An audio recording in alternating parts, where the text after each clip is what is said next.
Olá, pessoal. Sejam todos bem-vindos ao 6º encontro de formação de CGP e CGPG. Isso mesmo, novas nomenclaturas para PC e PCG.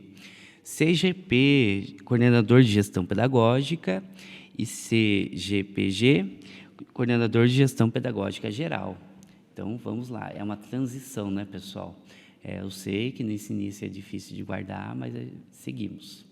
E eu, nova nomenclatura, professor especialista de currículo. Me chamo Fábio Henrique Barbosa, sou da equipe de matemática aqui da Diretoria de Ensino de Sorocaba. Vim aqui dar as boas-vindas, fazer esse acolhimento com vocês e também dizer que essa formação era para ter acontecido ontem, né, via Teams, porém, com problemas técnicos aqui da diretoria, não conseguimos fazer, porque ele aconteceria de modo síncrono, né, ao vivo, e agora resolvemos fazer de modo assíncrono, por conta desse problema técnico. Então, estamos aqui fazendo essa gravação, espero que todos gostem dessa formação, que traga reflexões, que traga ideias, né, e que ajude muito com vocês aí na escola. Vamos lá, então. O tema dessa formação é gestão de sala de aula e a nossa equipe que fará esse encontro sou eu, o Fábio, a Camila, a Ana Paula, Viviane, o Alan, o Fabiano e a Sueli. Muito bem. O que temos de início? Concursos e editais abertos. Temos, então, a Olimpíada Nacional de Ciências, né? Lembrando que as inscrições, então, vão até dia 16/8, através do próprio site, no qual também temos esse link aqui do lado esquerdo para vocês, né? E o que acontece? A primeira fase vai acontecer em agosto também. Então, a prova acontece de modo online, a primeira e a segunda fase, né? E observar, então, se a escola consegue participar dessa Olimpíada, né? Lembrando que essas Olimpíadas são de extrema importância propriamente para os alunos, né? Observar também que as provas são online, né? Então, verifique as possibilidades. Festival de Música e Dança da Diretoria de Ensino de Sorocaba. Temos o nosso primeiro festival, as inscrições vão até dia 1º de julho e não há restrições quanto a instrumentos musicais, né? Houve essa prorrogação, né? E que é importante enviar essa gravação com uma boa qualidade e dentro da temática e do regulamento. Como que eu sei se vai estar dentro da temática e do regulamento? Bom, temos aqui abaixo o link e também o QR Code. Lembrando também que essas informações elas vão para vocês através do boletim e dos grupos que nós temos de WhatsApp. Muito bem. OBMEP, educadores, já está possível enviar os cartões resposta dos alunos classificados. Agradecemos imensamente o empenho de vocês nessa primeira fase, contamos com vocês também nessa segunda fase, né? E como que a gente vai ter esses alunos para a segunda fase? Nós precisamos ter, então, os cartões resposta deles. Como que acontece o envio desse cartão resposta? Temos aqui o link para baixar o aplicativo, né, que ele vai ler o cartão resposta do aluno, né? Lembrando que esse aplicativo ele está disponível para a versão Android, né? E se você não quiser fazer pelo aplicativo, bom, tem pelo correio. Pelo correio aconteceu a seguinte situação: o e-ticket que veio na caixa dos alunos está errado. Então você vai precisar conseguir esse e-ticket correto. Esse e-ticket correto você consegue como? Através do próprio site da UBMEP, que temos na área restrita, você tem lá o e-ticket, ou também entre em contato com o PCNP, ou melhor, PEC, como é transição, entre em contato com o PEC da sua escola, né, e verifique qual é o e-ticket correto, que nós, da equipe de matemática, vamos passar para eles. Tudo bem? Então, fica assim e esperemos qualquer dúvida, estamos à disposição. Bom, vamos então agora para a nossa sensibilização. Sensibilização inicial. Bom, temos aqui então uma tirinha. Essa tirinha vem com um diálogo entre, né, a Mafalda e o seu coleguinha. o que ele pergunta? As pessoas esperam que o próximo ano seja melhor do que esse. Ela, aposto que o próximo ano espera que as pessoas sejam melhores do que esse. Ou seja, né, é para trazer essa reflexão. Né? Então, a gente sempre esperar desses anos subsequentes, né, o melhor. Mas a gente sabe muito bem que o melhor é o agora, no sentido de que podemos transformar esse agora ainda. Muitas vezes está dentro das nossas possibilidades, seja em questões pessoais, seja nas questões profissionais. Nas profissionais, a gente pode imaginar, por exemplo, assim, em defasagem desse aluno, né? Em habilidades essenciais, que é tema daqui da nossa também encontro formativo, no tema de que a gente pode, o quanto a gente puder recuperar esse aluno, a gente também vai ter um melhor ano para ele e para nós, né? Essa é a nossa ideia, né? E o pessoal é aquilo que a gente sabe que o tempo, ele tem esse poder de aliviar momentos complicados que nós estamos passando. Mas também, né, que o tempo do agora é o que também ocasiona tempos futuros, né? Claro que nunca depende exclusivamente da gente, mas sim de momentos que vão acontecendo. Os pequenos momentos fazem grandes momentos. E eu gostaria de dizer aqui também que é muito difícil falar uma reflexão sem vocês aqui via Teams para poder a gente dialogar sobre isso, mas espero que tenha dado uma reflexão sobre esse momento e agradeço essa atenção. Vamos para os objetivos da nossa formação.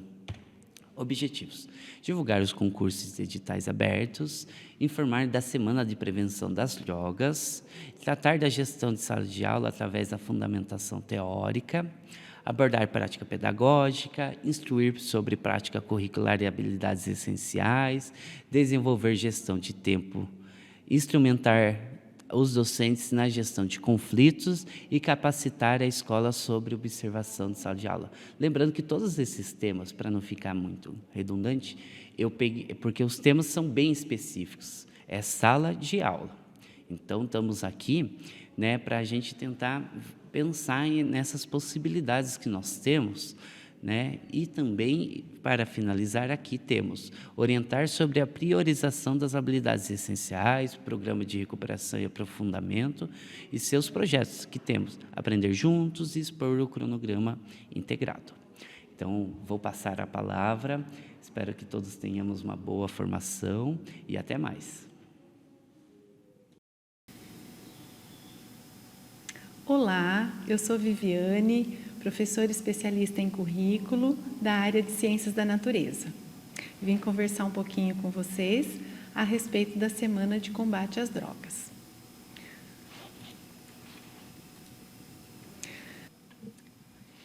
Foi instituída a Semana Municipal de Combate às Drogas. Com qual argumentação? Necessidade de abordar esse tema que é de muita relevância social e que requer medidas efetivas de combate.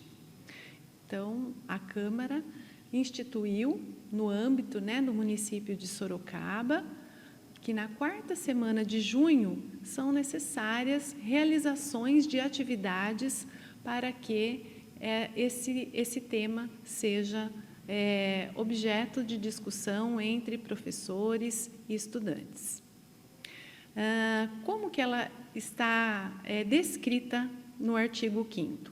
Fica instituída, no âmbito do município de Sorocaba, a Semana Municipal de Combate às Drogas, comemorada na 4ª semana de junho, na qual serão realizados os eventos descritos nos incisos 4 e 5 do artigo anterior, sem prejuízo de outras atividades. E como que as escolas podem planejar esta ação? Contando com os seus profissionais que têm afinidade ao tema ou estabelecendo parcerias. É recomendável que sejam utilizados recursos didáticos apropriados, que sejam veiculados em sites de confiança, podem ser órgãos não governamentais, mas que tenham segurança, né, por parte da equipe gestora, de serem apresentados para os atores da escola, e também materiais que são produzidos pelo Ministério da Cidadania, no caso aí do governo federal e do governo estadual também. Então, tem cartilhas, tem legislação, tem o efeito das drogas no organismo, como ajudar uma pessoa, né, dependente de drogas, ou seja, materiais que a escola pode explorar para que seja utilizada como suporte aí pedagógico para essas discussões. No município de Sorocaba, a Guarda Civil Municipal, né, se dispôs a gravar uma orientação para as escolas e para profissionais e disponibilizar alguns encartes. Faremos isso na próxima semana com o guarda que se dispôs a fazer, que é o Vieira, e ele, nessa parceria, vai acabar, né, se colocando em contato com as escolas para se colocar à disposição para eventos futuros, caso a escola precise. Também estamos em busca de outras parcerias. Se porventura vocês tiverem algum profissional que esteja familiarizado com o tema e que esteja desenvolvendo essas temáticas na escola, vocês podem sugerir, né, para que nós possamos fazer uma gravação para toda a diretoria. Obrigada.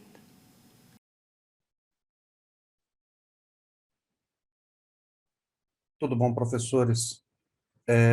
Dando continuidade ao processo formativo dessa reunião, né, uma das temáticas importantes que nós temos que trabalhar é a observação e acompanhamento de sala de aula, né, que é uma das funções cernes da coordenação, né? Para nos dar um aporte, para nos dar um embasamento, uma fundamentação técnica, acadêmica, né, nós propomos, né, o estudo e o aprofundamento de um dos autores de renome, né, na área de educação, que fala sobre essa temática, que é observação e acompanhamento de aula, né? O autor em questão, né, seria o Pedro Reis. Pedro Reis é um autor na área de educação, ele é português e ele tem algumas publicações que falam sobre essas características, né? A obra dele, hoje, nós vamos fazer somente uma pílula de conhecimento sobre os materiais do Pedro Reis, né? Deixa eu compartilhar com vocês um material, né?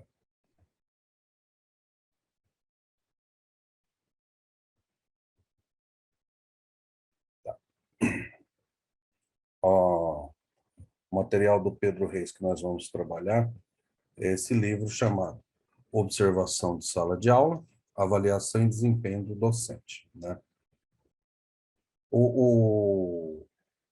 Esta obra, né, ela tem como objetivo apresentar principalmente sugestões, né, técnicas, meios e abordagens desse processo, que é o acompanhamento, né, e a observação, tanto na área qualitativa como quantitativa dessa peculiaridade que a coordenação deve fazer, né?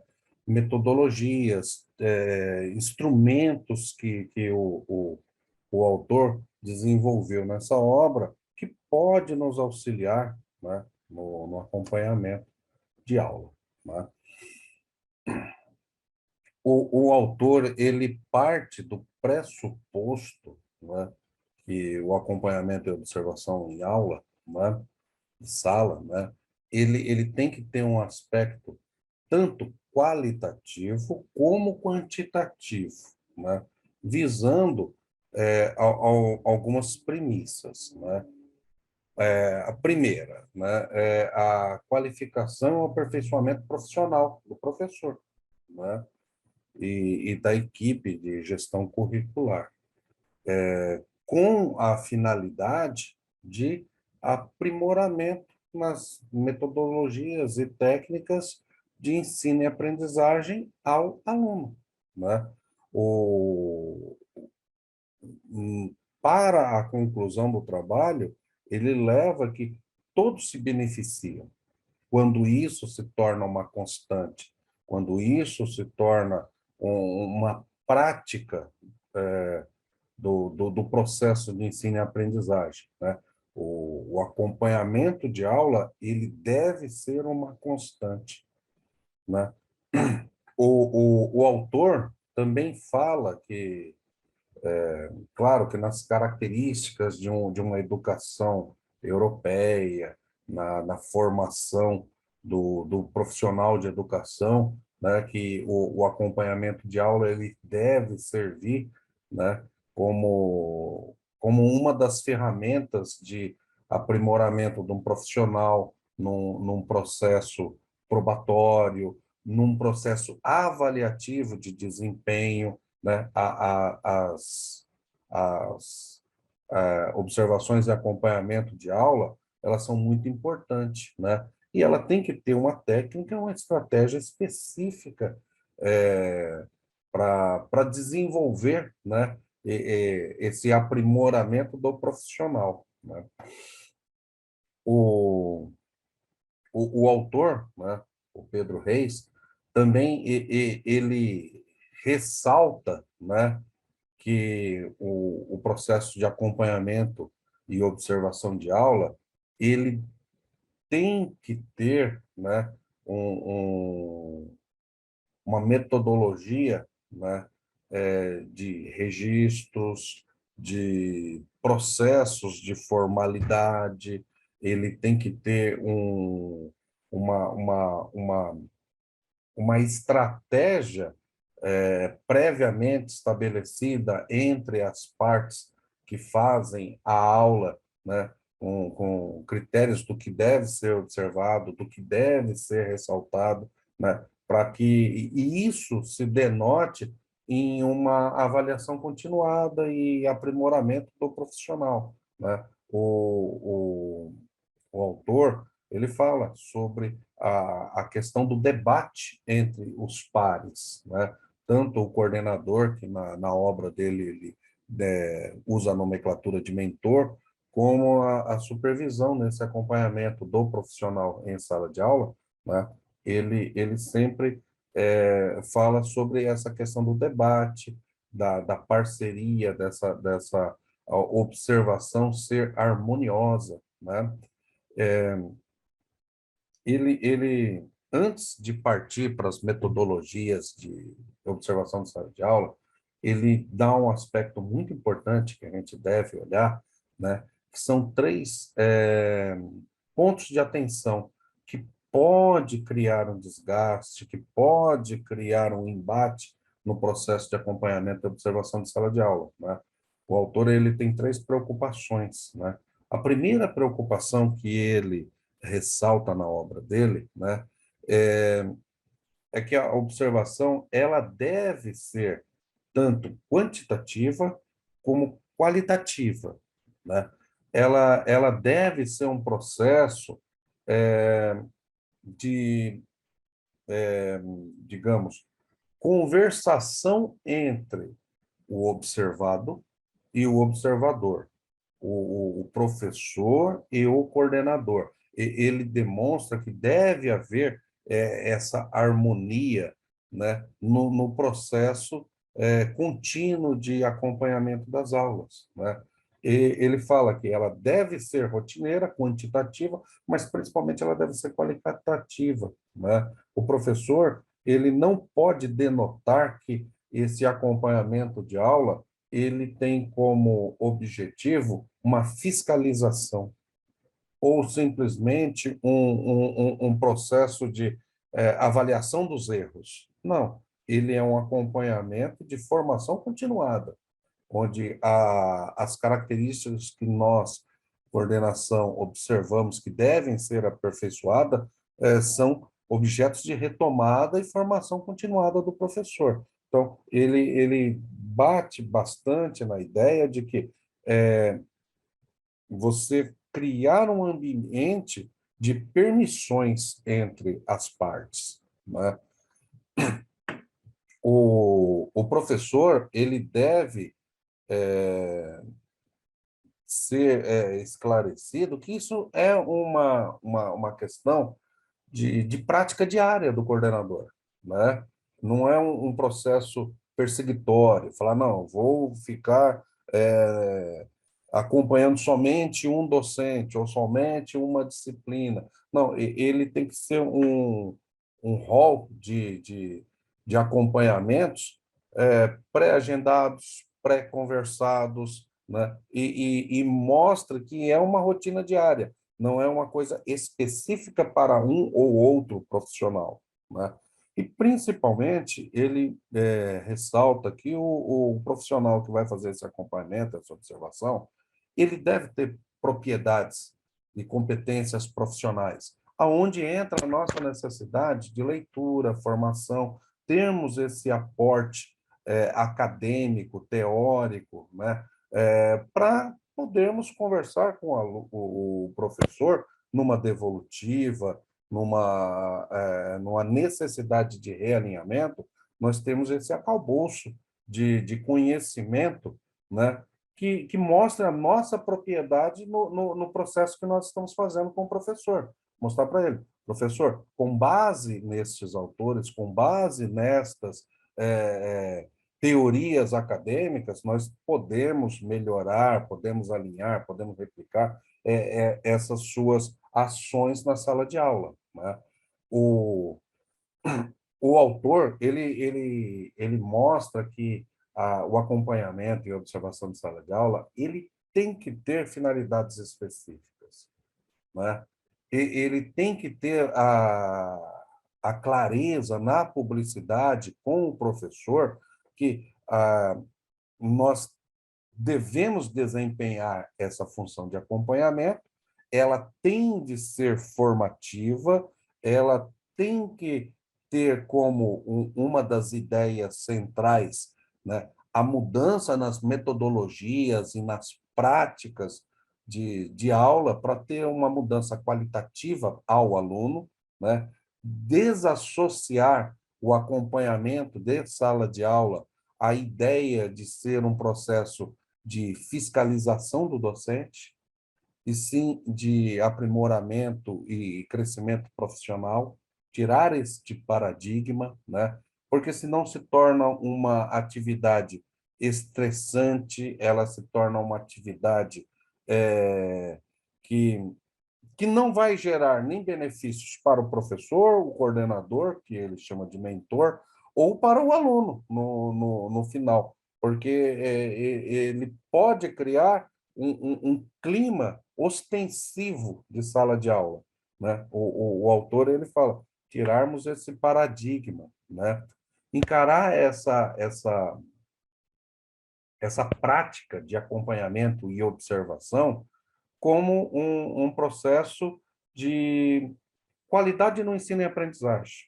Mostrar para o professor que as boas práticas podem ser replicadas. Ao final desse processo, quando nós começamos a enaltecer as boas práticas de um professor, indiretamente, ele está ajudando na formação de outro colega. Porque como o coordenador, que ele denomina de mentor, pode estar e deve estar em várias salas, em várias aulas, em vários profissionais, ele vai pensar essas boas práticas, né? E vai replicar aos colegas. Então, existe um processo de construção entre os próprios professores indiretamente, né? E isso deve ser intercambiado pelo coordenador, né? O autor, ele dá basicamente dois tipos de observação no rol dessa obra, né? Ele fala sobre as observações e acompanhamentos informais, e ele fala também sobre o observação e acompanhamento de aulas formais, né? E ele faz essas duas divisões e fala que ambas devem ser rotineiras e ambas devem acontecer nas escolas, né? Quando ele parte da ideia da observação informal, ele fala que são observações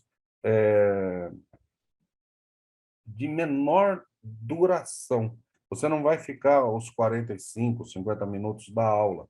Elas são esporádicas, elas são curtas. São 15 minutos da aula, de forma informal, onde você não necessita exatamente de uma prévia com o professor, né? Você faz aquela visitação diária, visita a sala de aula, vê o que está sendo dado, qual é a metodologia, qual é o movimento da situação de aprendizagem, e depois dá um feedback ao professor. Ele se sente acolhido pela constância, né?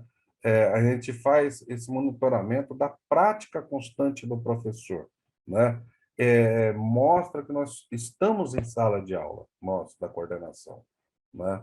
Ela cria uma rotina de acolhimento mútuo, né? É a ideia dessas observações. Elas devem acontecer. Você está passando, sempre pare, converse, veja o professor, veja a situação, interaja com o professor ou interaja com os alunos de uma forma menos formalizada, né? E nós temos também aquela observação e acompanhamento formal. Esta é a mais tradicional que nós temos no dia a dia, né? Deixa eu dar um pause aqui.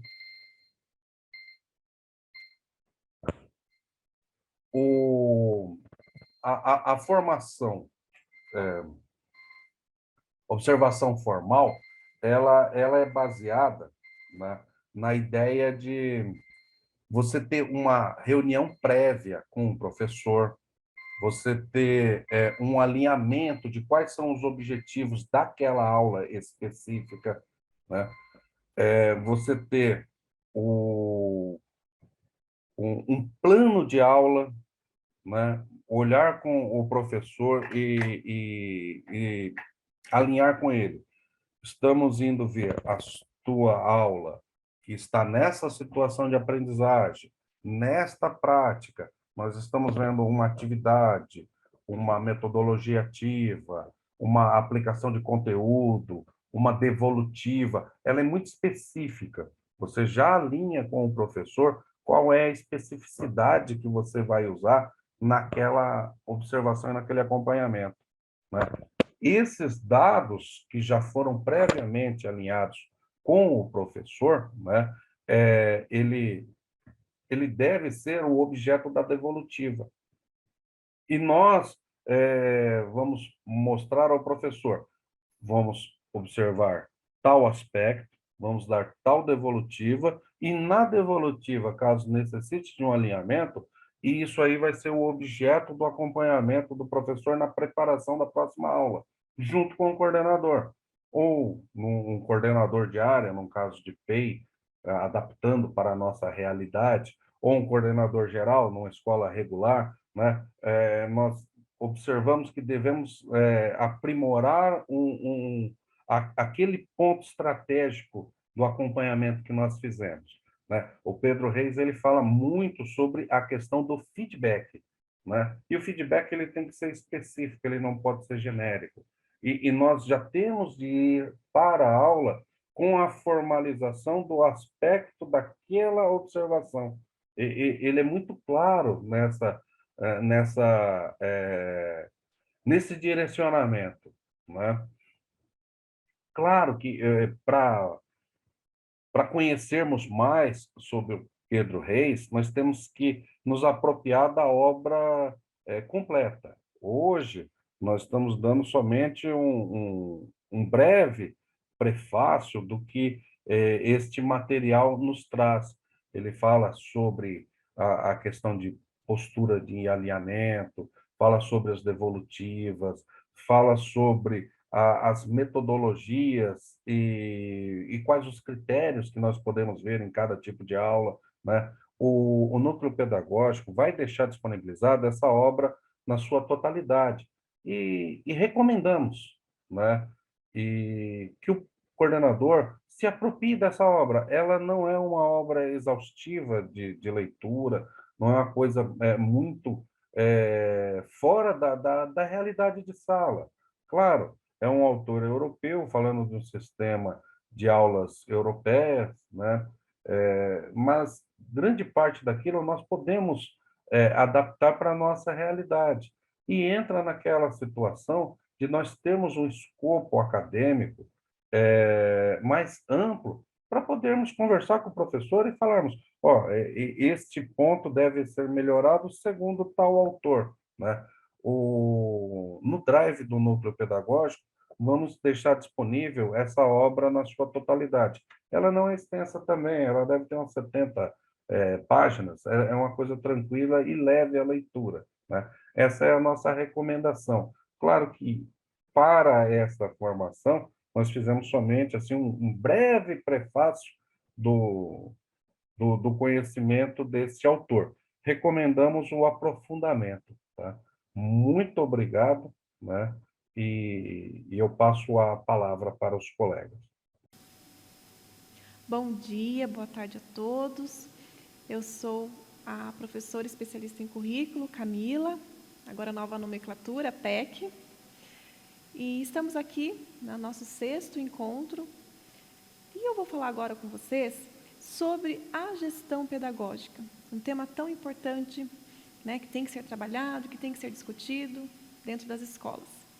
E especificamente, vou falar com vocês sobre as metodologias ativas, né, que são aí grandes parceiras para o protagonismo e para a autonomia dos nossos estudantes, né, para o desenvolvimento, né, do protagonismo e a autonomia dos nossos estudantes.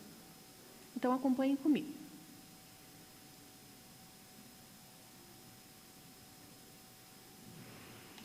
Bom, vamos lá. Então, metodologias ativas, né, e os desafios educacionais da atualidade. Então, assim, resumidamente, nós podemos pontuar que as metodologias ativas, né, elas estão, né, atreladas ali ao estudo, a métodos educacionais, né, de trazer ali para a sala de aula novas abordagens, né, pensando ali no desenvolvimento das habilidades. E é um novo processo educacional, né, que ela vai estimular, ela auxilia no estímulo do estudante a ter uma postura ativa, né, e ser responsável diante da sua aprendizagem. Então, esse método ele contraria totalmente o ensino tradicional, né, em que o professor ele é o detentor, né, do conhecimento e repassa, né, o conteúdo, né, em sala de aula, por meio de apresentações orais, livros didáticos. Então, assim, um pensamento totalmente, né, expositivo. Não que não seja importante, não que não seja válido, mas que não se atém só a isso, só ao meio de exposição e da escuta pacífica do estudante. Então, nós temos aqui, como ideia central, né, das metodologias ativas, essa expressão, né, que nós podemos pontuar, que é o No More Passive Student, né, estudantes passivos nunca mais. Por quê? Porque essa abordagem, né, essa forma, né, de trazer para as suas aulas, para as nossas aulas, né, dentro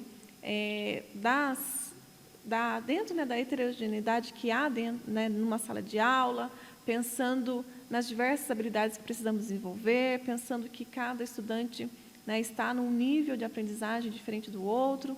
Então, pensando em todas, né, em todas essas frentes, né, que nós devemos estar ali em sala de aula atentos, né, e desenvolvendo e organizando, então, assim, as atividades que possam atingir, né, esse público, que possa atingir o seu estudante, que possa atingir, né, o nosso estudante. Então, é isso. Então, é essa ideia mesmo de não priorizar somente o momento de exposição, né? Não que não seja importante, como eu já falei, mas pensar, sim, em outras formas, em outras ideias, né, que possam, né, ser trabalhadas em sala de aula e que venha favorecer, né, o crescimento intelectual desse estudante, a apropriação do conhecimento, a aquisição e assimilação da aprendizagem.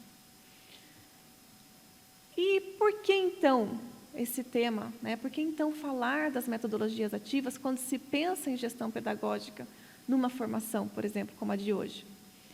Porque nós percebemos que os estudantes, eles têm trazido, né, a problemática da falta de motivação. Isso é muito visível no momento pós-pandêmico que nós estamos vivenciando. Então, isso é muito importante, é importante essa reflexão, né? É importante nós pensarmos sobre, né, e nos debruçarmos e buscarmos alternativas. Então, as metodologias ativas é uma alternativa, e uma alternativa aplausível. Então, por exemplo, tenho aqui alguns dificultadores. Os métodos de ensino e aprendizagem não conseguem atender às necessidades dos jovens. Outro dificultador, dificuldade docente em atrair e manter a atenção dos estudantes. E mais um dificultador, estudantes com diferentes interesses e habilidades. Então, pensando em toda essa problemática que nós vivenciamos em sala de aula, é importante, sim, repensar nossa prática e fazer uso, sim, das metodologias ativas como suporte, né, como auxílio, né, trazendo, sim, grandes benefícios para os nossos estudantes. E eu gostaria, trouxe eu uma sugestão de leitura muito, muito, muito importante para quem ainda está se familiarizando com o conceito, né, de metodologias ativas e para aqueles que já fazem uso dela em sala de aula, se apropriarem ainda mais. Então, é o livro, né, da Lilian Bassic, que é das metodologias ativas para uma educação inovadora. Ele está no acervo da sala de leitura da escola de vocês. Se porventura não estiver, eu deixei o link aqui no slide. Posso estar, depois vocês podem buscar esse slide, ou melhor, esse PPT, lá no material de orientação, né, material didático do núcleo pedagógico. E vocês poderão, tanto da forma virtual, como da forma impressa, se tiver, que é para ter, né, na escola de vocês. Então, verifiquem com o professor da sala de leitura, que é uma importante leitura para quem está trabalhando e para quem vai trabalhar metodologias ativas. Então, fica a dica para vocês. E é isso. E agora, nós vamos transmitir a vocês um vídeo que foi realizado na escola Ana Cecília Martins. E é um vídeo bem caseiro. Espero que vocês gostem. Espero que traga muita reflexão. E eu quero, então, apresentar a vocês esse vídeo. E quero também poder, em outros momentos, estar em outras escolas, realizando novos vídeos, conhecendo, né, novos professores, novos estudantes. Foi um momento único, foi um momento muito bom estar ali. O acolhimento, né, da escola, a receptividade deles comigo, né, foi muito positiva. Então, foi uma recepção calorosa. E eu gostaria, então, que vocês assistissem esse vídeo.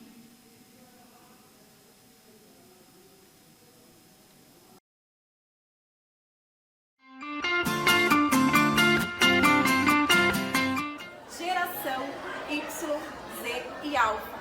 Educação que antes era 4.0, agora 5.0. Mudanças evidenciadas em nossa sociedade que vão muito além dos aparatos tecnológicos. E os nossos estudantes? O que eles esperam, o que buscam e como de fato aprendem? Bom, essa é a nossa conversa de hoje aqui na escola Ana Cecília Martins. Me acompanhe.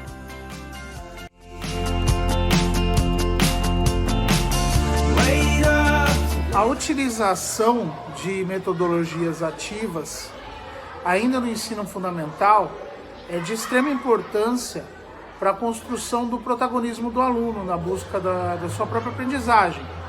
Afinal, ele vai se deparar tanto no ensino técnico, no superior, né, com a pesquisa. Então, ele, estando familiarizado com as metodologias ativas desde o ensino fundamental, já torna o aluno protagonista do próprio aprendizado.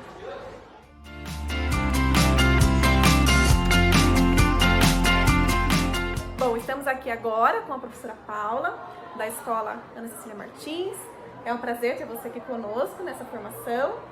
Bom, ela vai agora contextualizar como tem sido na prática, né, dentro da sala de aula, o uso e a abordagem das metodologias ativas e os resultados que ela tem percebido, né, que ela tem obtido através, né, dessa forma, né, de ensinar, através do uso, né, das metodologias ativas que estão tão em alta e tão em evidência, né, hoje em dia na educação.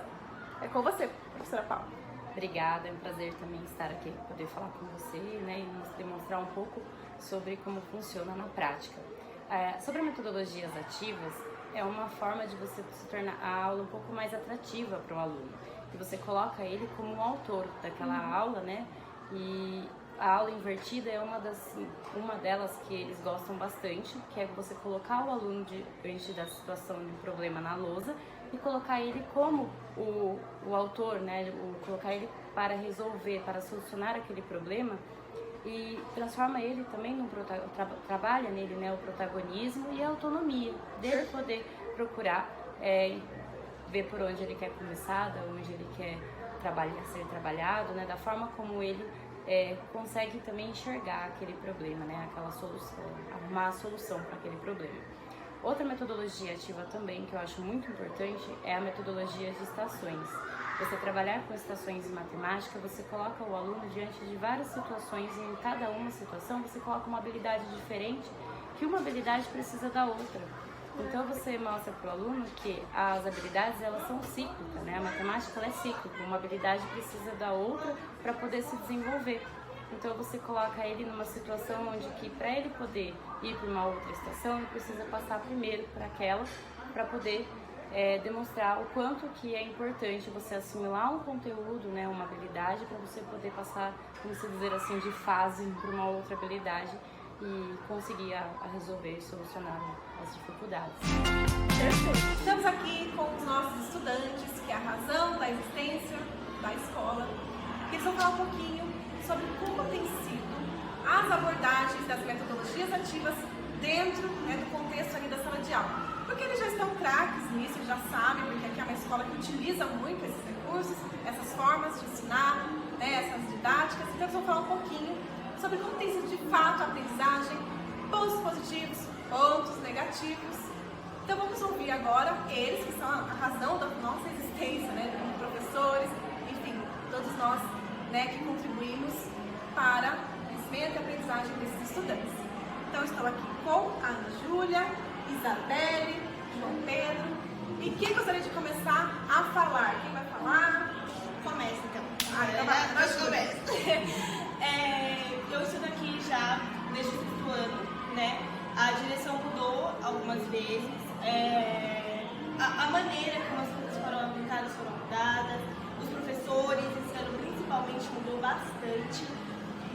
E eu acho que essa metodologia de prática está sendo muito bem aplicada e ela ajuda muito no nosso desempenho de ensino. Às vezes é muita informação para a gente assimilar, para a gente aprender, e eu acho que a prática ajuda muito isso. A formação das eletivas, dos clubes juvenis, das práticas experimentais. Eu acho que além de sair da rotina um pouco todas as semanas, a gente aprende coisas diferentes, a gente vê diversas coisas. Eu acho que está sendo muito bom. Perfeito. E aí, quem mais vai falar? O que vocês... A pergunta agora é essa. Sobre as metodologias ativas, né? A Ana Júlia já pontuou aqui algumas situações, né? De forma geral. Mas assim, quais os pontos positivos que elas trazem para a aula? Vocês acreditam que traz um significado, traz sentido para o que vocês aprendem? Quem gostaria de responder? João Pedro, vamos lá. Traz sentido. Bem alto. A gente, por exemplo, aprende melhor as coisas. A gente não fica só copiando, a gente pratica melhor. É prática. Isso. Não é só cópia. Prática. prática, mão na massa. Às vezes a gente não consegue entender tão bem, né? Quando o professor só fica falando. É bem melhor na prática, pra gente também, sabe, conseguir fazer um movimento. Perfeito. Então, traz resultado.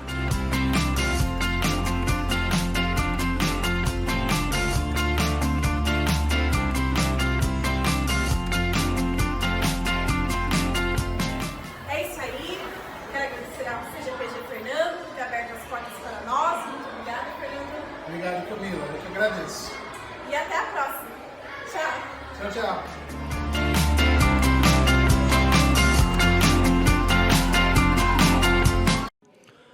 Olá, pessoal, retornando agora com o tema de gestão curricular. Vamos lá. Pessoal, essa lâmina ela vem sido apresentada a vocês com uma certa frequência, não é? Então, vamos refletir um pouquinho mais sobre ela, porque ela é digna de atenção. Temos aqui os anos como exemplo, 6º ano, 7º ano e 8º ano do ensino fundamental. Muito bem. No 6º ano, então, nós temos as habilidades, em todas elas nós temos. Olhando para o 6º ano. 6º ano temos as habilidades que eles aprenderam. Muito bem, muito legal, o aluno. E daí, habilidades também que eles não aprenderam do próprio 6º ano. E se nós olharmos, nós temos as habilidades que eles não aprenderam do 5º ano.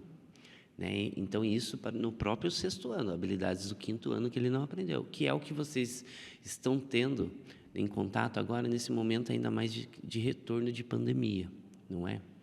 7º ano, temos habilidades que eles aprenderam, as habilidades que eles não aprenderam, as habilidades do 6º ano que eles não aprenderam e temos habilidades do 5º ano que eles não aprenderam. 8º ano, né, do mesmo modo, e se nós pensarmos naquela tirinha da Mafalda, que nós vimos nesse início, né, que o próximo ano, vão dizer que o próximo ano será melhor. Então, tem que tomar cuidado. É uma reflexão, porque a cada ano que passa, são mais habilidades anteriores que vão sendo deixadas, não porque é pelo próprio, às vezes pelas próprias situações, né? Então, a gente tem que olhar também com essa situação, que aqui a gente diz que é o iceberg, né? Porque a gente olha aqui, ó, temos aqui no 7º ano, olha, do próprio 7º ano, temos aqui essas diferenças que a gente faz as recuperações contínuas. Então, a gente também tem que prestar atenção que nós também temos outras opções de tentar recuperar essas habilidades, né? Temos os programas Aprender Juntos, né? Então, a gente tem que olhar para isso. Vamos continuar. Dentro dessas habilidades, aqui, só retornando, do 5º ano, por exemplo, 6º ano, nós temos as caracterizações que são as habilidades essenciais. Então, o que a gente tem que pensar? Temos um rol de habilidades? Temos, mas temos que focar nessas essenciais. E essas essenciais, elas estão aqui no site da IFAP, né? Aqui está o link para vocês, elas estão no site da IFAP, tem de todas as disciplinas, tanto de ensino fundamental como de ensino médio. Então, olhar para elas, aqui, por exemplo, eu peguei do 6º ano, ela vai desde o 1º bimestre até o 4º bimestre. Você observar no seu trabalho, na sua gestão, no seu currículo, né, se pega, por exemplo, você pega o Aprender Sempre, você tem aquela habilidade para desenvolver, e você pode também observar essas habilidades essenciais, se alguma delas se encaixa. Então, você vai estar ganhando, otimizando o seu tempo em relação a isso. Isso é porque não dá para a gente querer cumprir separadamente. A gente tem que entender isso como um todo, né? Os materiais, eles se conversam. Olha, o Aprender Sempre, também temos aqui os volumes, né? E de todas as séries, tanto o ensino fundamental como o ensino médio, aqui está os volumes. Então, você fazer essa gestão, né, de materiais é importante para esse desenvolvimento aqui, para evitar esse iceberg, que essa massa cada vez vai ficar maior. Então, é isso, né, a minha fala. Eu agradeço a atenção, né, e estamos aqui para tentar apoiar nesse sentido. Muito obrigado. Passo a palavra. Olá, pessoal, tudo bem? Bom, para quem não me conhece, eu sou a Suelen, PEC de História, e nós vamos falar um pouquinho sobre gestão de tempo e gestão de conflitos, tá?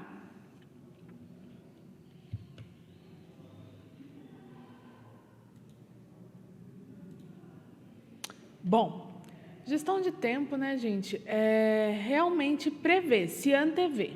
Nós temos um tempo limite de aula, né, agora está sendo 45 minutos, e nós precisamos lidar com esses 45 minutos.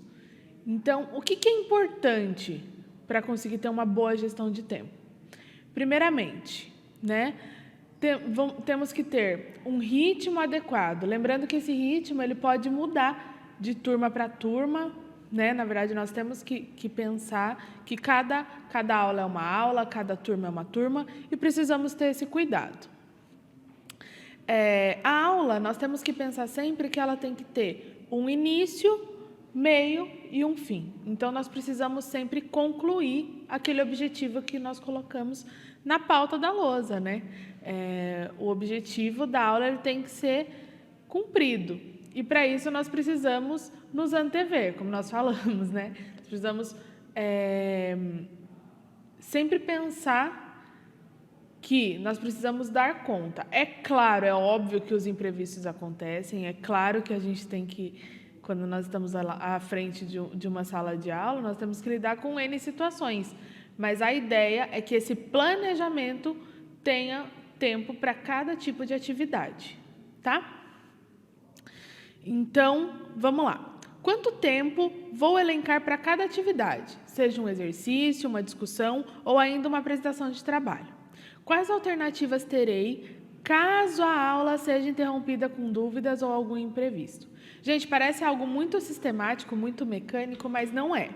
Por exemplo, eu vou dar um seminário, né?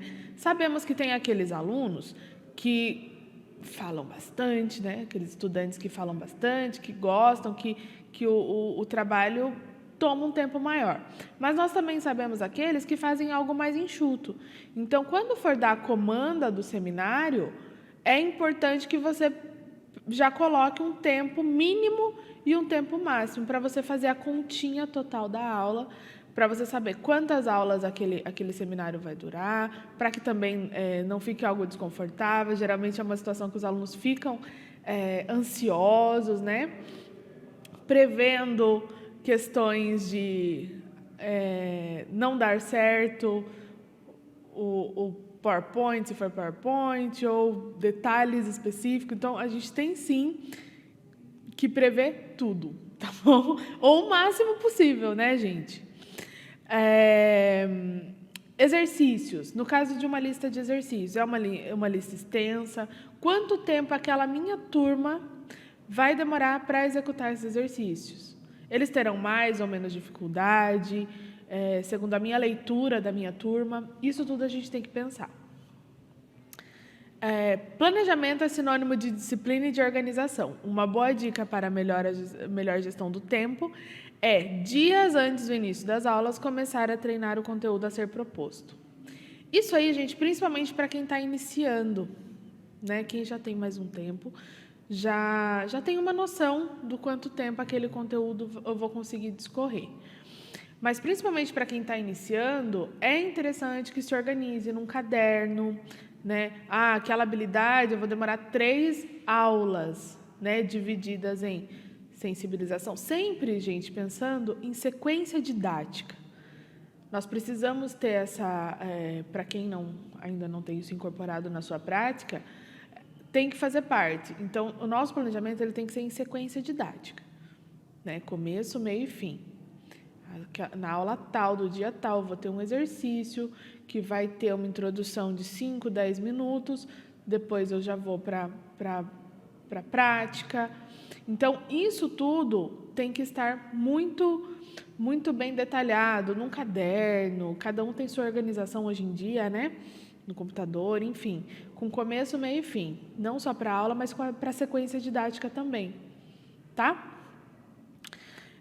Cronometre o tempo de cada atividade e sempre contabilize uma possível participação dos alunos. Às vezes, a gente coloca no nosso planejamento quando a gente pensa em tempo, a gente coloca como se fosse o tempo corrido. Eles vão executar essa atividade em tanto tempo. E se alguém levantar a mão, tiver dúvida, você tem que parar, interromper o exercício para esclarecer. Isso daí também a gente tem que nós temos que nos antever, sim. Então, para possíveis dúvidas, demora quanto tempo para tirar as dúvidas desses exercícios específicos? Ou até mesmo retorne ao exercício e fale, olha, esse aqui pode gerar dúvida. E eu demorarei tanto tempo para esclarecer. Gente, lembrando, não é a receita pronta. É como minimizar problemas. Tá bom? A gente sabe que a dinâmica da sala de aula é sim uma loucura. Pode ser que aconteça várias coisas, enfim. Mas é só uma forma de prever situações. Agora, nós vamos falar de gestão de conflitos. Tá? Gestão de conflitos é um tema que nós estamos falando muito, né? Nós temos o Conviva, que nos auxilia demais. Mas quando a gente fala em conflito, a gente tem que desmistificar algumas coisas. Pessoal, o conflito, ele nem sempre é negativo. E o que eu quero dizer com isso? O conflito, ele pode ser funcional ou disfuncional. O que é o conflito funcional? Vamos supor que aquele estudante, ele faz uma pergunta que não estava prevista. Ou ele acaba chamando a atenção do colega, que fez algum tipo de coisa que ele não gostou para si próprio, acabou tomando uma atitude, enfim, coisas que são pertinentes. É um conflito, causa uma certa estranheza no primeiro momento, mas é pertinente. Ou, às vezes, até mesmo com o docente. Às vezes, o aluno pode levantar a mão e questionar, professor, mas eu discordo. Legal, vamos lá, você discorda? Discorda por quê? Vamos debater, expõe, coloque as suas ideias para o grupo, vamos discutir juntos. Esse é um conflito funcional, é um conflito que faz parte, ele vai existir sempre, ainda mais que nós estamos em busca dos jovens protagonistas, né? Então, se temos jovens protagonistas, eles vão ser críticos, eles vão questionar muitas vezes. Mas é um conflito funcional, ele faz parte da formação. Esse aluno ele vai ter voz, ele vai perguntar, ele vai questionar. Muitas vezes a gente tem que estar preparado em como lidar com isso. Né? Já faz um bom tempo que o professor não é mais aquela estátua viva, né? Que sabe tudo, enciclopédia humana. E nós temos que lidar. Saber lidar, aprender a lidar com esse jovem, que é um jovem protagonista, que questiona, que vai intervir várias vezes, que vai questionar. E isso faz parte do processo e que bom, né? Que nós estamos chegando lá, porque é esse jovem que nós queremos. E tem os conflitos disfuncionais, que aí nós vamos lidar com hostilidade, com aborrecimento, com mal-estar, né?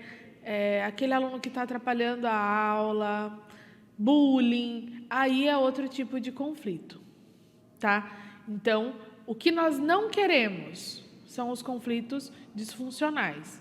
Conseguimos eliminar o conflito da escola? Não, porque o conflito e o jovem protagonista, né, essas situações de conflito funcional e o jovem protagonista faz parte, um está atrelado ao outro, então é o pacote completo.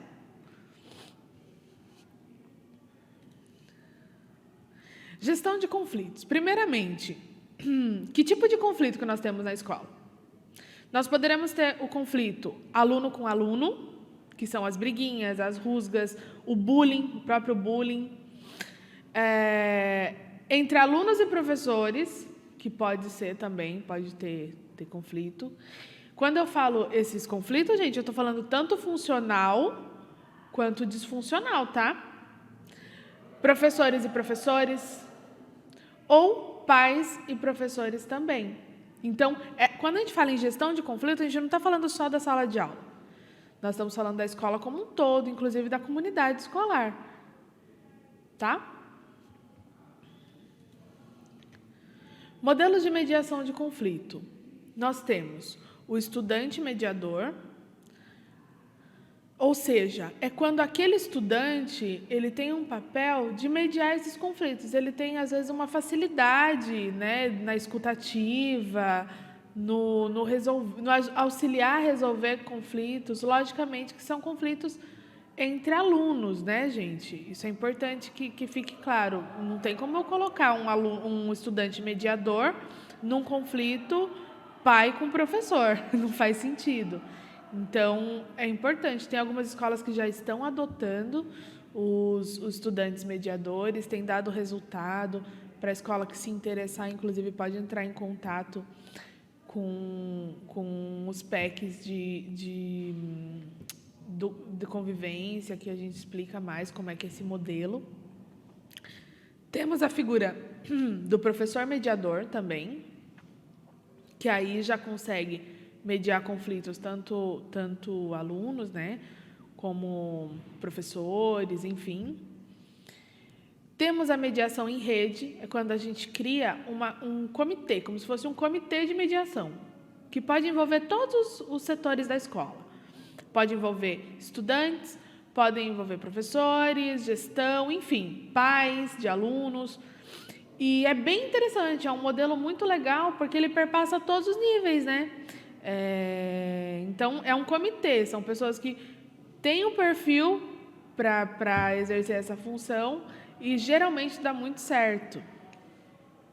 E também são os círculos de paz, que são reuniões, se aproxima muito das assembleias, onde é colocadas situações que estão acontecendo e, em conjunto, aquele grupo envolvido chega a uma solução para o problema.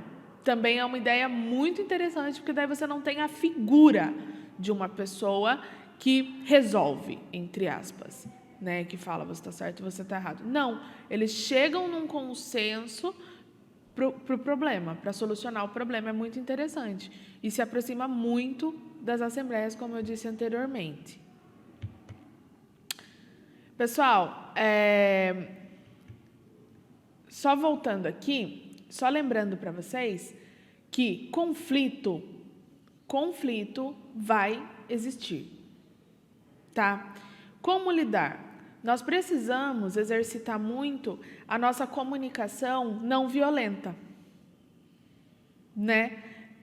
Lembrar, falando agora diretamente entre professor e estudante na sala de aula, que às vezes, se o clima já está tenso, né? Nós temos que lembrar que nós somos os adultos da situação. Nós temos que lembrar que estamos todos, sim, sensíveis. Isso é nítido, acho que todas as escolas estão passando por isso. E que a forma de lidar, ela vai muito de como o professor conduz a situação, né? Como está sendo a minha postura? Será que a minha linguagem, tanto corporal quanto a minha fala, ela não está conduzindo a um conflito disfuncional, né? Então, é importante que lá no planejamento, lá na gestão de tempo, eu já preveja situações que inibam um conflito disfuncional, né? De repente, aquele jovem, ele está passando por situações que a gente não faz ideia, né? Então, nós temos que não nos separar, mas nos colocar em outra posição no conflito em sala de aula, posição de mediador, né? Nós somos mediadores do conhecimento, mas também nós também somos mediadores de conflito, né? Então é isso, pessoal. Só lembrando que nós temos a avaliação no final do PPT, tá bom? Não esqueçam de realizar. Seguimos à disposição. Muito obrigada pela atenção. Fico à disposição quaisquer dúvidas, material, enfim. Obrigada. Olá, pessoal. Espero que todos estejam bem. Eu sou o PEC, professor especialista do currículo, Fabiano Proença. Então, hoje eu vou falar com vocês aqui sobre um pouquinho sobre o aprender juntos e depois sobre o aprender sempre. Então, o Aprender Juntos, vou iniciar falando sobre ele aqui para vocês. Ele é um projeto, né, da secretaria, né? Então, vocês podem estar organizando em agrupamento produtivo, fazer atividades diferenciadas com os alunos. E já mostrei na outra formação, né, anterior, falei já um pouquinho sobre ele para vocês. Então, o projeto Aprender Junto, ele visa, né, consolidar aí, né, habilidades essenciais para toda a trajetória escolar dos estudantes, né, ligadas à leitura, escrita, né, e também entra na parte do letramento matemático. Então, vou falar aqui um pouquinho com vocês sobre o Aprender Junto. Aprender Juntos. Vamos lá para a próxima. Então, é legal, né, realizar aí a sistematização do projeto, né, trabalhar, focar na formação dos professores, a escolha das habilidades, né, a ser trabalhadas na primeira ADE, avaliação diagnóstica de entrada, e na P, né, na primeira P aí, dia 20 inicia a segunda P, que o prazo vai do dia 20 até o dia 1º de julho, 20 de junho até 1º de julho, aplicação da AP e das sequências digitais. Então, o Aprender Juntos, ele foca em pegar essas habilidades que não foram contempladas, que os alunos não foram bem nessas avaliações, né, principalmente na AP. Então, a gente vai pegar e fazer um levantamento dessas habilidades que os alunos não atingiram a média suficiente, que era abaixo de 50% ou menos, e trabalhar aí, né, criar agrupamentos produtivos. Interessante que ele não seja no mesmo dia do nivelamento, que ele não seja realizado aí no primeiro dia do nivelamento, né? E é bom, né, sempre estar orientando aí, né, os professores, um especialista da área, né, porque eles vão trabalhar também as escolas PEI, não vai ter um professor específico, o foco dele é o 6º ano, né, vai do 3º do fundamental até o 6º ano dos anos finais, né, focando bem, 6º ano. Então, né, a gente passar essas orientações para os professores, orientações também, orientar sobre o projeto para os alunos, deixar bem claro como que funciona, né? Seria legal realizar os agrupamentos, trabalhar os agrupamentos com os alunos, agrupamento produtivo, né, por habilidade ou até mesmo por nível de proficiência aí, né? E o legal é que a gente está colhendo as evidências, né, que está sendo realizado e deixar o aluno ciente do projeto, como que funciona aí o projeto Aprender Juntos. Então, aqui está um exemplo das habilidades.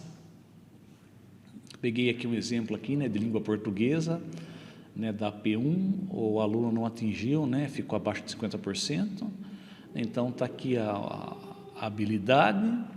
Então, a gente vai trabalhar, pega uma habilidade dessa e trabalha com esses alunos que não, né, trabalhar essa habilidade para que ela seja contemplada pelos alunos, atingir aí, né, o objetivo. E uma de matemática, né, 33%. Então, a gente vai pegar, montar em um agrupamento esse é um exemplo por habilidade, né, mas também pode ser montado agrupamento por nível de proficiência. Já vou explicar para vocês aí na nossa próxima etapa aí do PPT. Então, aqui ele está, né, foi montado um exemplo de como foi realizado o agrupamento, né, foi realizado nas quartas-feiras, e não está na mesma data do nivelamento, é um exemplo aqui, né, do Aprender Junto que eu estou mostrando para vocês. E aqui, língua portuguesa, né, trabalhou aqui nas 4 primeiras aulas e depois matemática nas 3 últimas aulas. Olha que interessante aqui. Isso aqui é um exemplo de uma escola PEI, né? Dividiu a série, 6º A, 6º B e 6º C. Então, na primeira semana da quarta-feira, né, uma semana, ele trabalhou aqui as 4 primeiras aulas de língua portuguesa e depois as 3 últimas, né, dando aí 7 aulas. Aí. Agora vamos ver para a próxima. Daí, na próxima semana, ele inverte, né, ficou as 3 primeiras de língua portuguesa e as 4 últimas de matemática. Então, estou mostrando aqui um agrupamento, né, por habilidade. E vai trabalhar essas habilidades não contempladas aqui de língua portuguesa e a de matemática. Ok? Aqui são turmas de 6º anos, porque a gente está falando do Aprender Juntos, né, que é um projeto aí. Agora, o agrupamento por nível de proficiência. Então, daí pode estar montando grupos, né, abaixo do básico e adequado, né? Então, as primeiras aulas de língua portuguesa, as 4 primeiras aulas e depois as 4 últimas aulas trabalhado nesse dia, nesse único dia aí. Eu usei o exemplo aqui na quarta-feira, então está dividido, são os níveis de proficiência aqui, né, que eu estou mostrando para vocês aqui como que vai funcionar. Pessoal, então, nas escolas parciais, né, as antigas escolas regulares, vai ter um professor, a escola vai poder contratar um professor para trabalhar esse projeto específico com os alunos, né? Nas escolas PEIs não tem essa necessidade, porque os próprios professores das turmas vão trabalhar, né, essas habilidades aqui não contempladas. E por último, né, a gente está focando aí nas evidências, né, e na formação dos professores, investir muito aí, né, os PCGs, os PCs, na formação desses professores, o que trabalhar, como colher essas habilidades na plataforma CAED é muito importante, isso daí faz parte aí do nosso projeto e da nossa função, tá formando esses profissionais para que seja desenvolvido esse projeto com os nossos alunos, né, e sempre colher evidências, registrar, né? Peço uma ajuda para os professores para que eles possam estar colhendo nessas evidências, montar um portfólio digital, tanto faz ser digital ou físico, né? Mas é importante ter em mão aí essas evidências. Pessoal, então agora eu vou partir para o Aprender Sempre, né? O que é o Aprender Sempre? O Aprender Sempre, ele é um recorte, né, do currículo. Então, durante a pandemia, se viu essa necessidade aí de estar focando nessas habilidades essenciais. Eu já vou mostrar aqui um exemplo dos caderninhos, né, que vem aí do Aprender Sempre. Nós estamos entrando no volume 2, aqui um exemplo do volume 1, né? Então, vou falar agora, ele não é um projeto, tá? O Aprender Sempre. Então, durante a pandemia, viu essa necessidade aí de trabalhar essas habilidades essenciais, ele foi aplicado, iniciou em 2019, né? E nele consta essas habilidades essenciais, né? Então, hoje é o carro-chefe aí da Secretaria da Educação do Estado de São Paulo, né? Então, ele é um recorte aí do currículo, né? E dessas habilidades essenciais que a gente vai estar trabalhando com os nossos alunos, ok? Então, aqui está o link, se vocês quiserem acessar aí o link aqui, do Aprender Sempre, do material, são esses caderninhos, às vezes vocês podem ter dúvida, né, sobre o que seria o Aprender Sempre. Então, ele vai do primeiro aninho no ensino fundamental até o 3º ano do ensino médio, vocês vão trabalhar o Aprender Sempre.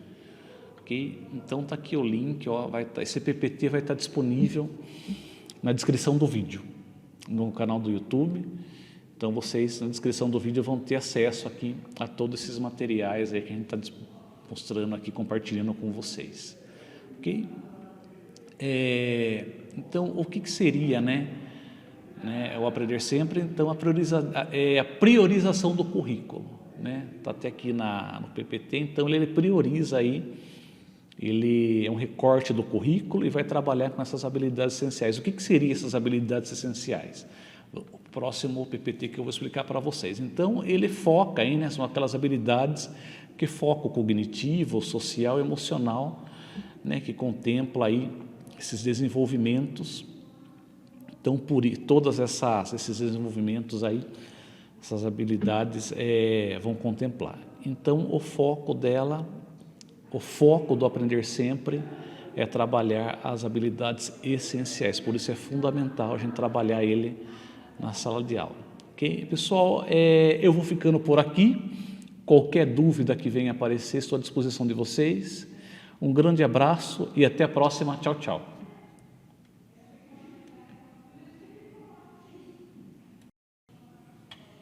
Bom, em continuidade, a fala do PEC Fabiano, nós temos aqui agora um documento norteador que é muito importante e poderá ser utilizado por vocês aí nas escolas, que é, no caso, nesse primeiro documento, o registro de alinhamentos.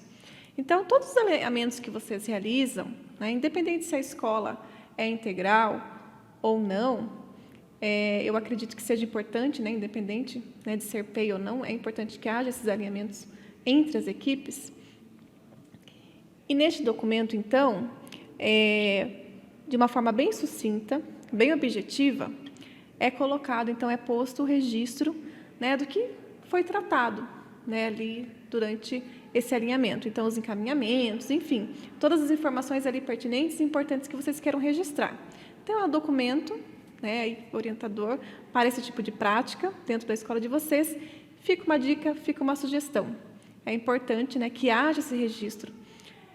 Nós sabemos que hoje os registros têm sido muito mais, né, com muito mais frequência, de maneira digital, em drives perfeitos, estão corretos.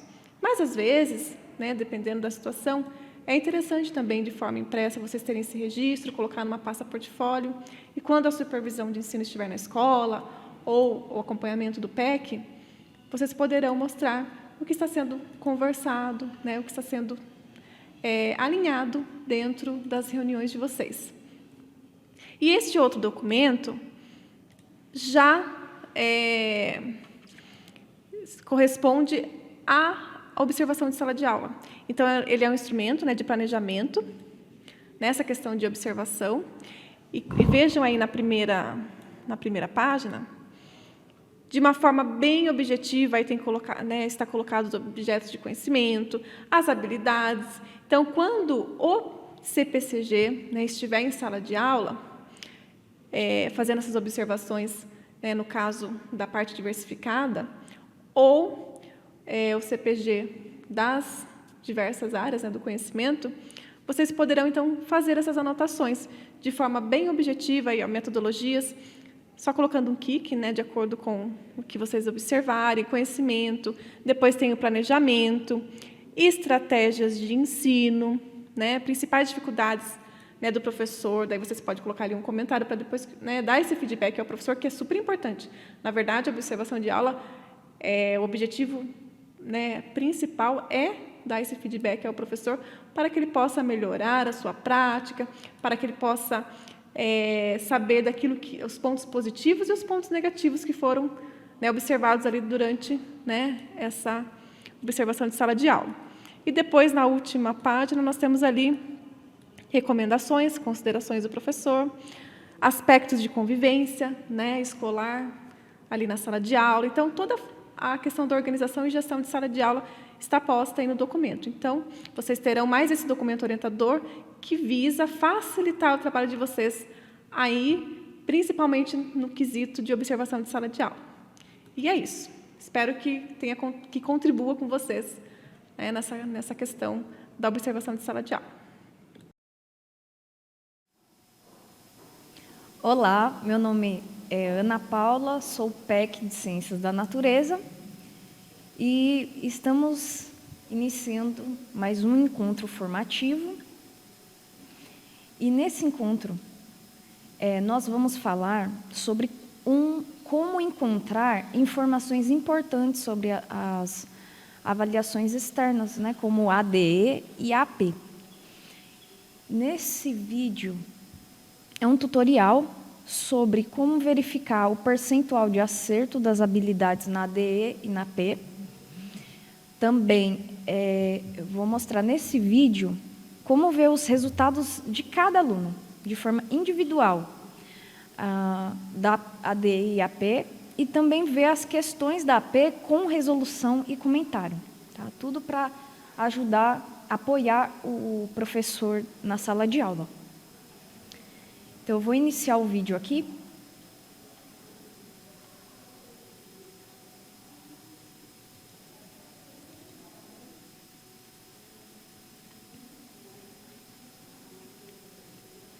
Bom, dando sequência, depois de vocês assistirem o vídeo, agora nós vamos falar sobre as habilidades cumulativas, né? Então, eu coloquei aqui a figura de um iceberg.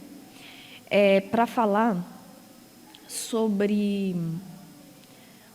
as defasagens que a gente acha que é do tamanho da superfície que a gente está vendo, né?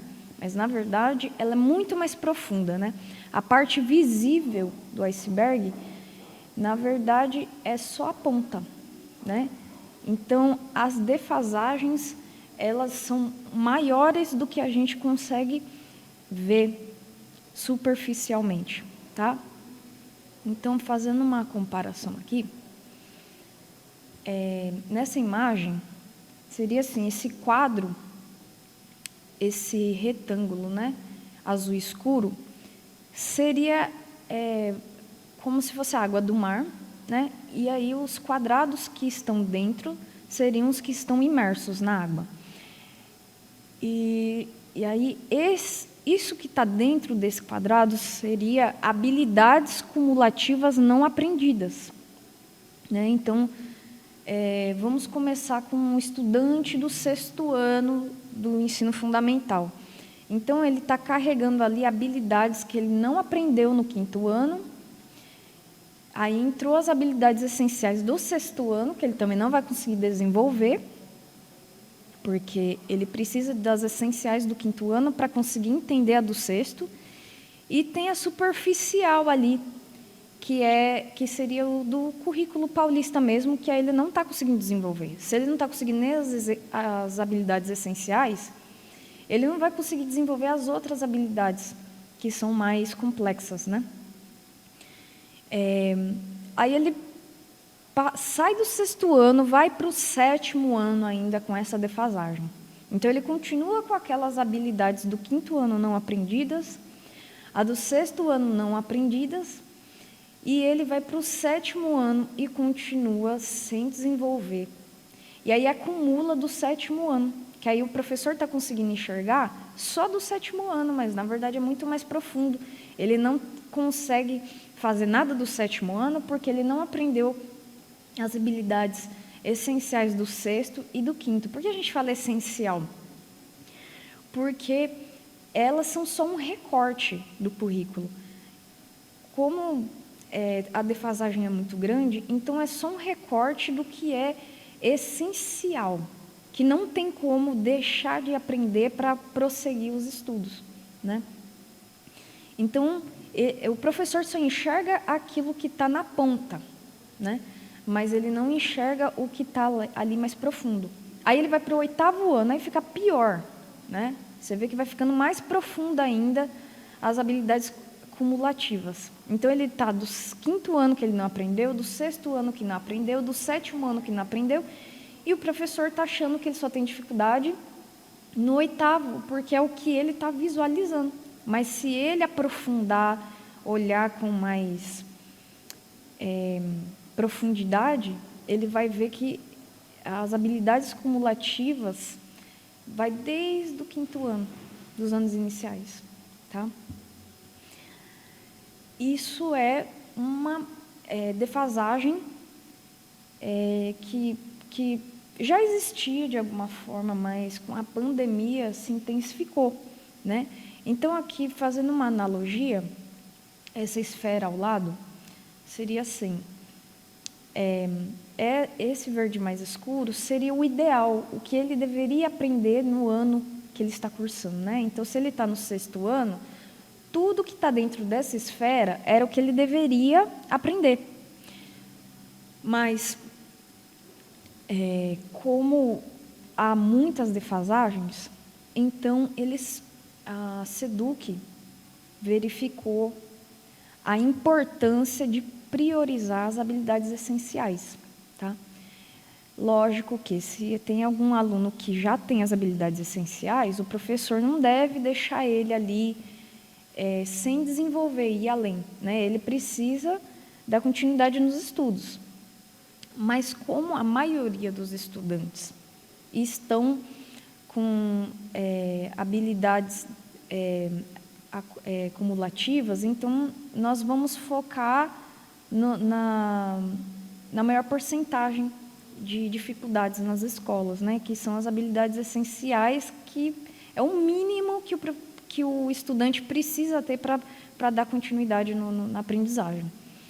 E dentro dessas habilidades essenciais daquele ano, ele ainda tem as habilidades dos anos anteriores, que seria só essa parte em azul aqui. Esse é o mínimo do mínimo que ele precisa saber para dar prosseguimento nos estudos dele. Tá. Então,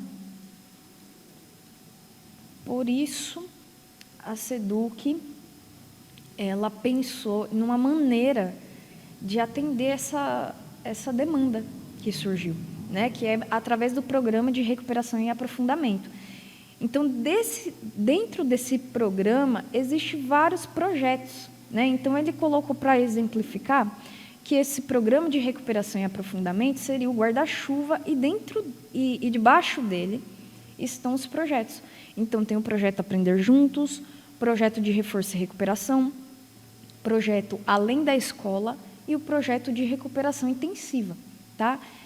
E a gente pode observar que eles são divididos, né? Então, o Aprender Juntos e o projeto de reforço e recuperação, ele acontece no tempo da aula, no tempo regular de aulas. Enquanto o Além da Escola e o projeto de recuperação intensiva, ele é fora do horário de aula regular, tá? Vamos ver cada um deles. O que são esses projetos? Então, aqui, ó, o projeto Aprender Juntos, ele é um projeto de recuperação focado na defasagem dos estudantes do 3º ao 6º ano, porque esse foi bastante gritante, né? Então, o estudante que entrou no 6º ano é como se ele tivesse saído do 3º, né? Perdeu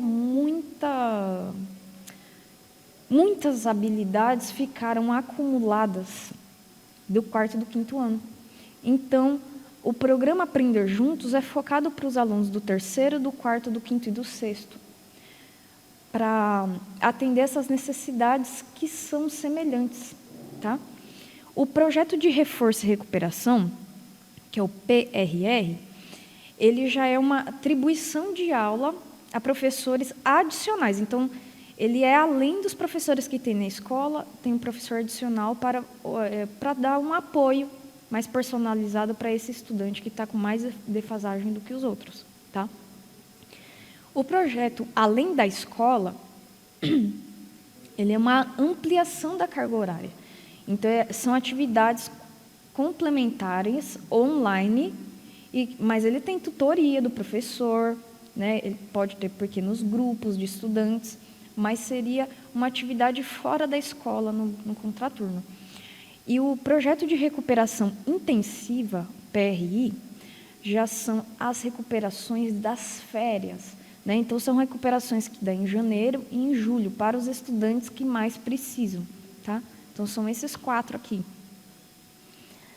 Então, para que está pensando tanto em projetos de recuperação, né? Porque verificou-se a necessidade de focar nas habilidades essenciais para que os estudantes consigam prosseguir os estudos, né, dentro daquele ano. E não que o professor vai deixar o currículo em ação, mas ele vai ter que priorizar o aprender sempre, tá? Porque o aprender sempre, ele foi focado nas habilidades essenciais, como eu disse, é o essencial. Se ele não sabe isso, ele vai ter muito mais dificuldades de dar andamento em habilidades mais complexas, tá? E aí, para facilitar a escola e os professores, também foi oferecido um cronograma integrado. Como que funciona o cronograma integrado, né? Ele serve para auxiliar os professores, né, e os demais profissionais da educação, né, o coordenador, todo mundo que está envolvido, para organizar e planejar as atividades. Então, a EFAP, o que ela fez? Ela fez um cronograma que está relacionado tanto com as formações de ATPC, quanto com as sequências didáticas e as atividades do aprender sempre, tá? Da apostilinha aqui, né, ó, que eu mostrei, ó. Então, aprender sempre. Então, ele está bem alinhado. Então, no cronograma, está lá a aplicação de sequências didáticas do Aprender Sempre, apresentado no cronograma integrado, é uma referência. Então, cada professor, a partir das necessidades de aprendizagem dos estudantes, pode adaptar o ritmo de trabalho com os materiais. Tá? Então, sempre o professor tem autonomia, mas isso é mais um recurso para auxiliar o professor a organizar a agenda, né?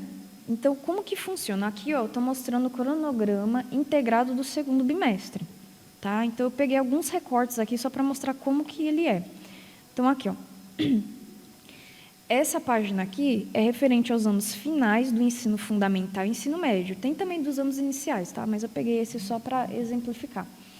Então, que nem agora, nós estamos na semana do dia 13 de junho até 17 de junho, né?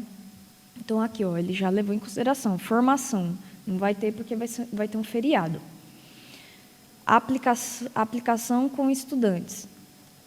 Então, nessas aulas, o professor, se ele estivesse seguindo, né, o cronograma, a sugestão é que ele passasse na sala de aula a sequência de atividades às 7 e 8. Tá? E aí, sempre assim, uma semana antes, na formação, ele explica, que nem aqui, ó, nessa semana é a sequência de atividades 7 e 8. Na semana passada, a formação foi focada na sequência de atividades 7 e 8. Então, sempre assim, o professor, essa semana, tem a formação daquela sequência didática, para ele, no desdobramento, discutir com os demais, e depois, na semana que vem, ele já tem um material meio que já pronto para aplicar para os alunos, né? Então, ele tem a formação numa semana, no desdobramento discute com os colegas da área, e na outra semana ele já tem um material já desenvolvido, né? A aula pronta já, tá? Então, essa que seria a ideia, que nem aqui, ó. Anos finais do ensino fundamental, nono, ciências da natureza. Então, por exemplo, ó, dia 25 de abril, é sempre semanal, tá? Então, do dia 25 de abril, que já passou, até o dia 29, a formação foi referente à sequência de atividades 1. Né? E aqui, aí ele fala, e aí o que espera é que o professor dá uma priorizada no Aprender Sempre, mas em alguns momentos ele pede para usar o currículo em ação, porque não é para abandonar o currículo em ação, é só para priorizar o Aprender Sempre. Porque, como lá no Aprender Sempre que estão as habilidades essenciais, nós precisamos dar oportunidade tanto para o aluno que está com muita defasagem, quanto para o aluno que está no adequado, porque às vezes ele está adequado e ele está quase indo para o avançado. Então, a gente não pode deixar o que está adequado lá parado, estagnado. Nós temos que dar oportunidade para o que está no adequado ter a oportunidade de ir para o avançado. Tá? Então, o currículo em ação também tem que ter continuidade para esse grupo de estudantes. Mas o resto das semanas, ele dá foco nas sequências de atividades, que são as atividades no Aprender Sempre. Tá? E aí ele mostra tudo, ó, é tudo integrado. Aqui ele também mostra o SEI, que é a Semana de Estudos Intensivos. Então, dessa maneira, o professor pode se organizar melhor. Tá? Espero ter esclarecido. Muito obrigada. Aqui eu vou mostrar como você pode ver a habilidade e o percentual de acerto na AP e ADE, como você vê o resultado individual de cada estudante e também ver a pergunta que o estudante errou e junto com a resolução e comentário. Então, primeiramente você tem que entrar no site da sede, né, da Secretaria Escolar Digital, e você vai no botão pedagógico. Clica aqui, vai aparecer um outro botão que é da plataforma CAED. Então, primeiro vocês vão em resultados, vamos clicar aqui, resultados. Selecionar o ano, 2022. E selecionar o que você quer ver. Então, primeiramente, você quer ver AP ou ADE?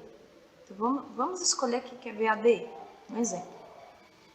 Que série? Desde o primeiro ano do ensino fundamental até a terceira série do ensino médio.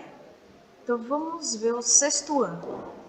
Você pode escolher também entre matemática e língua portuguesa. Vamos escolher língua portuguesa. Só para exemplificação. Vamos lá embaixo. Aqui, ele mostra cada pergunta. Então, a primeira pergunta da DE era essa habilidade, tá? Então, esse H1 quer dizer que é a primeira pergunta, que também pode aparecer como item 1, tá? H1 e item 1 se refere à primeira pergunta que teve essa habilidade aqui. Identificar cenário, personagem central, conflito gerador. Tem todas aqui, ó. Vocês podem mudar de página. E aqui vocês vão ver o percentual de acerto. Tá? Esse percentual de acerto é o que você está vendo aqui do 6º ano. Tá? Eu vou aqui no município de Sorocaba.